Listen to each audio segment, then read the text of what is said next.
साहेब दळवी यांच्या वतीने हा कार्यक्रम या ठिकाणी ठेवलेला आहे.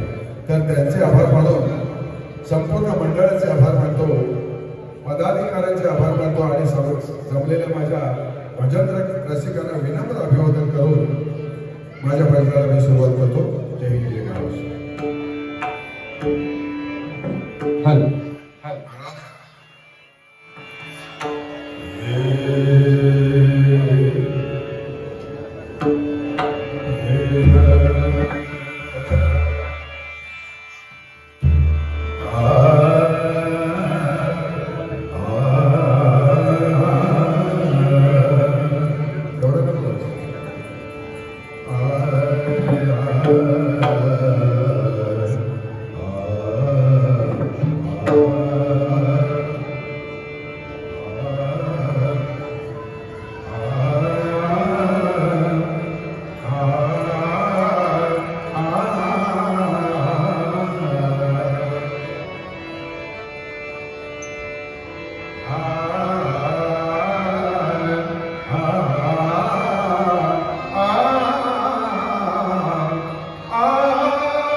सकल गुरु श्री तुकाराम